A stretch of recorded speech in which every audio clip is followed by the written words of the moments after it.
안녕하십니까. 지난 시간에는 메타버스를 설명하기 위해 1900년대 초, 즉 20세기 초에 나온 메타적 작품들을 언급하면서 그런 작품들이 나온 여러 가지 배경에 대해서 생각해 봤는데요.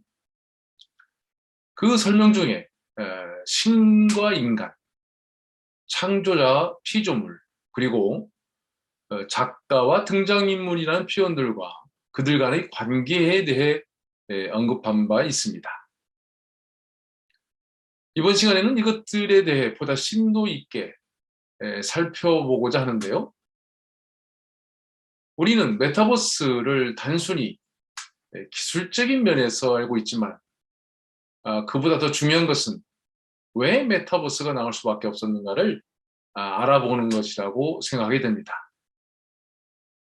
바로 이 메타버스의 세계에서 그 핵심은 인간이라는 사실을 인식하게 되는데요.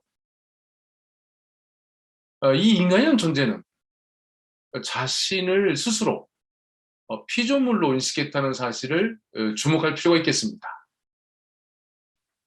메타버스의 세계에서 핵심은 인간인데 이 인간은 애초부터 어떤 창조자에 의해 만들어졌다는 생각을 한다는 점이죠. 글쎄 실제로 그런 것인지는 단정할 수 없지만 스스로 그렇게 생각한 것은 사실이죠. 어쨌거나 인간은 자신을 신에 의해 만들어진 존재로 인식하는 특징을 갖고 있습니다. 이는 단지 기독교는 물론 그와 같은 뿌리를 하고 있는 다른 종교뿐만 아니라 고대 그리스 신화, 다른 신화들의 두드러진 공통점이기도 한데요. 세계 여러 나라, 여러 지역의 신화들을 분석한 적은 없지만 인간이 신과 관계지어 있다는 점은 유사할 것 같습니다. 완벽하고 전능한 신이 있다면 인간 자신은 불완전하고 신에 비해 열등한 존재로 생각하는 것이죠. 이러한 설정이 사실이건 아니건 인간이 신을 인식한 것은 상대적으로 인간 자신에 대한 불완전성을 인식한 것에 기인된다고 볼 수 있겠습니다. 자신은 불완전하기에 완전한 존재가 있을 것이라는 생각을 하고 그 존재에게 의지하고 기도하면서 불완전성으로 인해 발생하는 현재와 미래의 문제를 극복해 나가고자 하는 심리가 작용하고 있다고 볼 수 있겠습니다. 한편 신과 인간의 관계에서 구분되는, 즉 모든 인간에게 피할 수 없는 사건으로 우리는 죽음이라고 말할 수 있겠죠. 신은 상대적으로 죽지 않으며 완전한 존재인데 말입니다. 이것은 단지 종교의 문제뿐만 아니라 플라톤이 말하는 이데아라는 개념도 결국 이런 도식으로 설명될 수 있겠는데요. 불완전한 현실과는 다른 이면 또는 그 이상의 세계가 있다는 인식을 한 것이죠. 이렇게 종교적이든 철학적이든 현실 속 인간이 자신의 감각으로는 접할 수 없는 신을 인식하게 되었다는 것은 어쩌면 생존을 위한, 그래서 거의 본능과도 같은 설정이 아닐까 생각하게 됩니다.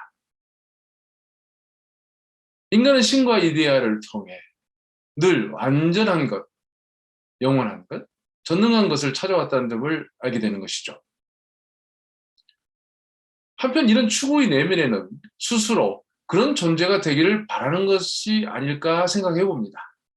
말하자면 인간은 죽지 않고 영원하기를 원하며 모든 것을 할 수 있는 전능한 힘을 원하는 욕망이 있기 때문에 그 대리인으로 신의 존재를 인식할 수밖에 없고 자신의 한계 때문에 절대자에게 기도를 통해 원하는 바를 구하는 것이라는 설명 말입니다.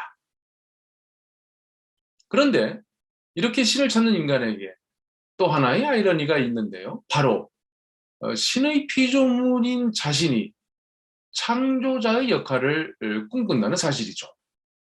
쉽게 말하면 인간은 스스로 피조물이면서 동시에 창조자 역할을 하는 이중적인 존재라는 사실 말입니다. 인간은 상상하고 그 추상적인 상상을 어떤 형태로든 현실에 구현해낸다는 차원에서 인간은 자신을 만든 창조자를 닮았다고 볼 수 있겠는데요.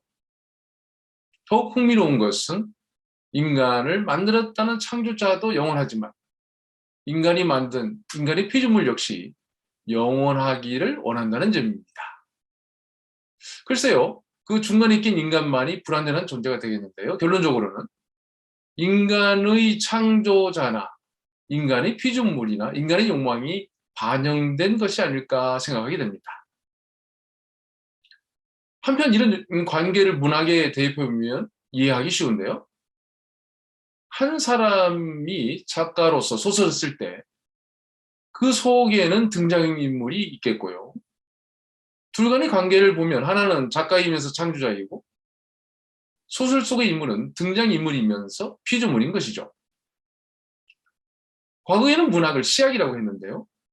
시를 짓는 사람, 즉 시인은 동양이나 서양이나 신과 연결된 개념으로 봤던 것을 생각해 본다면 지금이야 그런 개념이 약해졌지만 문학 창작, 즉 시인이나 작가는 신의 영역에 있다고 봤던 것을 생각해 보면 작가와 작품 속 등장인물과의 이 관계가 창조자와 피조물의 관계라는 것은 새삼스러운 것은 아닐 것 같습니다.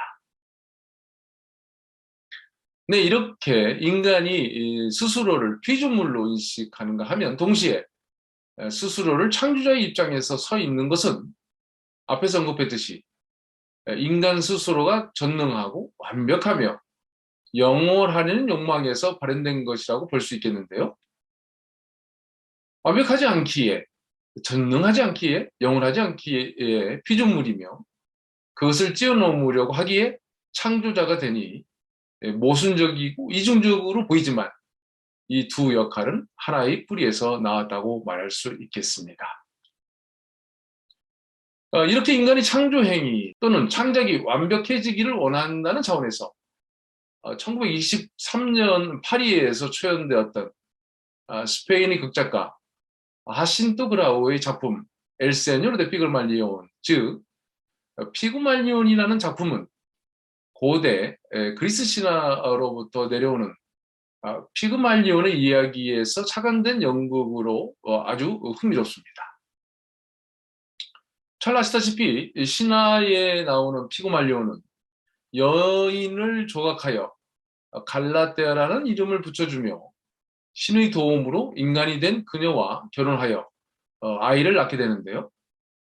말하자면 그는 현실 속의 여인들과는 다른 완전한 여인을 만들었고 결국 생명까지 얻게 한 작가이자 피그말리온이라는 피조물이 창조했던 것입니다.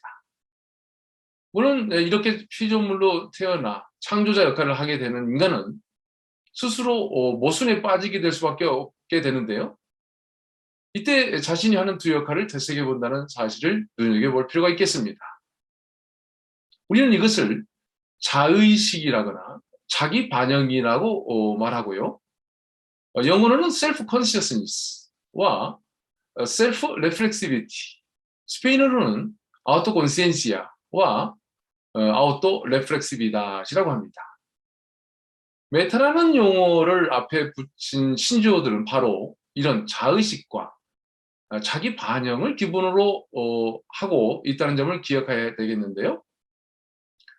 다시 말해 메타 언어란 언어에 대한 자의식적 반영이며 메타극은 극에 대한 반영, 메타픽션은 픽션에 대한 반영, 메타 인식은 인식에 대한 반영, 메타 윤리는 윤리에 대한 반영이며 메타 수학은 수학에 대한 반영을 담은 것이죠. 인간이 피조물로서의 자기와 창조자로서의 자신을 인식하는 것처럼 아닙니다. 이런 이치로 메타버스라는 용어는 용어상 우주에 대한 자의식 또는 반영이 되겠는데요. 현실은 가상세계에 반영되고 가상세계는 현실에 반영되면서 서로는 연결되어 있는 구조입니다. 이런 차원에서 반영의 주체와 반영, 즉 둘은 하나인 것이죠. 마치 거울에 나타나는 형체는 그 앞의 형체를 반영한 것이고 그 형체가 없어지면 거울에도 그 형체가 사라지는 것처럼 말입니다. 신을 닮으려는 창조자 인간은 자신이 만든 피조물이 살아가는 가상세계를 만들었습니다. 그리고 피그말리온의 완벽한 조각과 사랑이 무생명의 조각을 인간이 되게 만드는 것처럼 메타버스의 세계는 더욱더 완벽함으로 향할 것이라고 예상하게 됩니다. 그동안의 인간 역사라는 것은 완벽함과 영혼성을 추구했고 앞으로도 그러한 역사는 계속될 것이니까 말입니다. 네, 이번 시간에는 메타버스의 중심에는 인간이 있고 인간의 무한한 욕망이 중요하게 작용하고 있다는 점을 말했고요. 특히 인간은 피조물이자 창조자라고 하는, 말하자면 이 두 가지가 한 몸이면서 두 가지 가면을 쓰고 스스로를 완벽하고 영원하며 전능한 존재가 되기를 꿈꿔왔던 것이 현재 우리 앞에 나타나 관심을 끌고 있는 메타버스에 투영되고 있음을 말했습니다. 감사합니다.